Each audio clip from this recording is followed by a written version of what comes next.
So, Pragmata, new sci-fi action game from Capcom. If you just want my recommendation about whether or not you should get this game, yeah, it's great. It's probably one of the best Capcom games since Devil May Cry 5, or maybe even Resident Evil 2 Remake. It's phenomenal. Check it out. I will be spoiling things when I talk about this, so you've been warned.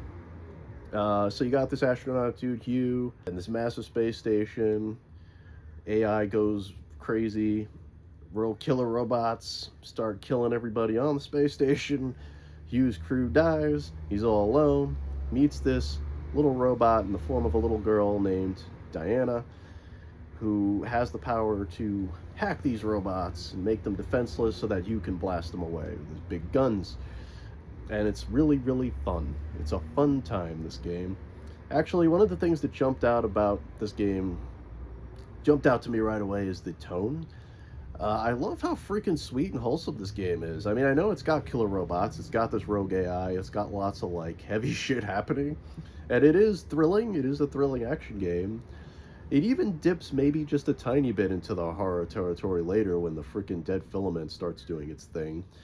You get like almost RE looking monster shit happening, but like it's just like it's super refreshing. It's super refreshing how nice the father-daughter relationship between Diana and Hugh is in this game. It's freaking adorable. And like I love these characters. I love these characters. I love their interactions back at the hub area that you go back to all the time. I love how that changes when you find those 3D printed REM images or whatever, and how she's slowly learning about human nature, and how nice and patient Hugh is and answering all of her questions, like what's it like on Earth. And I like how cool their relationship is in this game. It's super nice. It's super refreshing to have like this sci-fi action game that isn't gritty, and even though it's set in the future, it's not some post-apocalyptic thing either. It's not like this edgy thing, like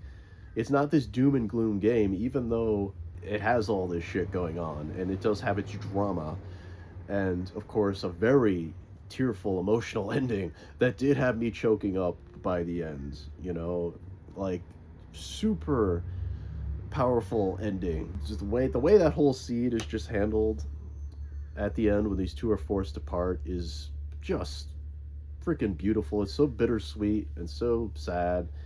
And I'll be honest, like I've played other games that have made me tear up before. I've played other games that have made me like choke up a bit.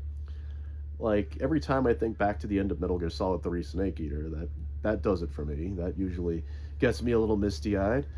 But I can't think of too many Capcom games that have done that.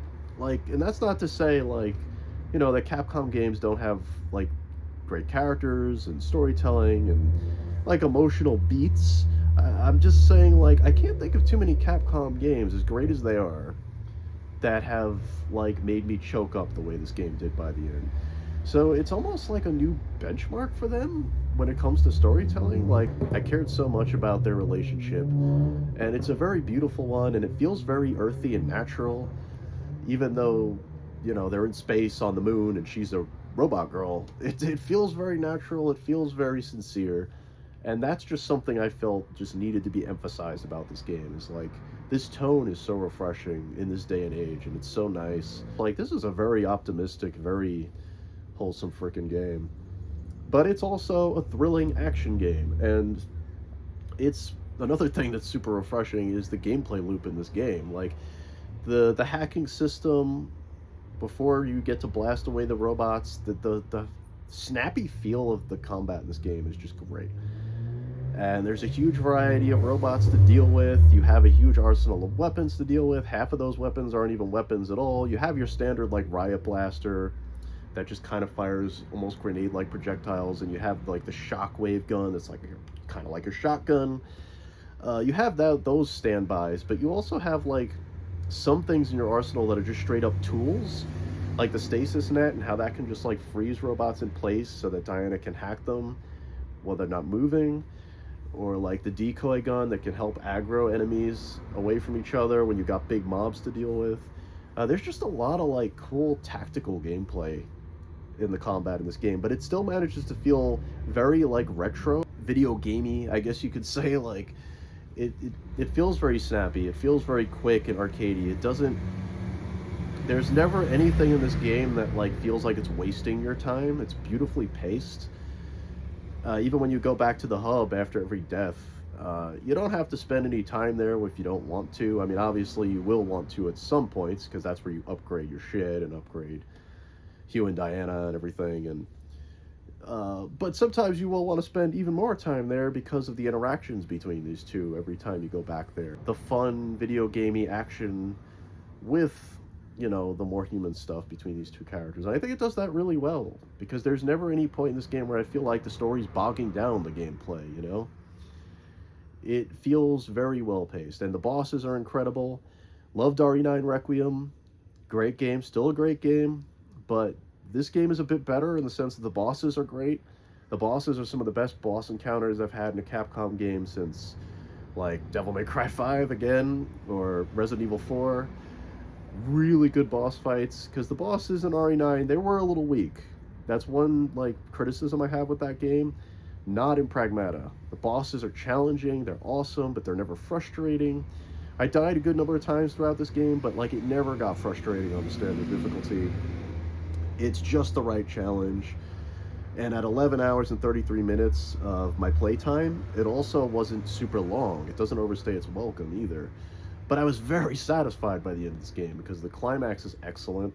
And then you get that emotional ending at the end, and it all just... I felt very satisfied by the end of this game. It felt very complete. Like I said, this might be one of Capcom's best new games in a while, and it's also super refreshing to get a new IP from them like this. It takes me back to stuff like Lost Planet, or Haunting Ground, or Shadow of Rome. You know, when Capcom used to just put out new IPs more frequently from time to time, it gives me that sensation, because, you know, like those games, it has that Capcom quality, but it's fresh and different. It's doing something new, and it's not tied to, you know, franchise legacy shit or anything, you know? So it's all new and it's all fresh, and yeah, I'm glad it turned out as well as it did, because this could be a new franchise for them, definitely. And yeah, I feel like if you just like experimental new shit that does new things with its mechanics, like, I don't know if this will be for everyone when it comes to the rhythm of its shooting action with the hacking stuff, but yeah, I loved it. Loved this game. Great gameplay, great story, beautiful visuals. Oh man, some of the environments in this game, even though it's set entirely on a moon base in outer space, you do have a surprising amount of level variety. Like, the Times Square city section was really cool. Like, they get to play with stuff like that because of all the 3D printing that this big AI does, and I liked that. I like the idea of, like, you encounter that forest at one point that's on the space station.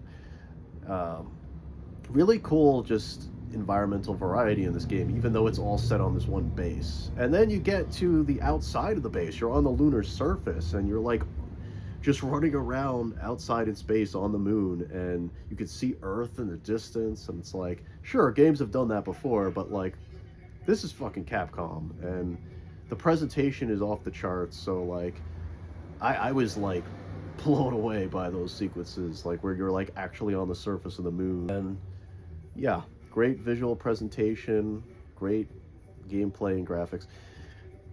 Pragmata, it might end up being one of my favorite games of the year. So, big recommendation for me. Play this game, it's very good. Till next time, guys, you get to burning and live for the passion.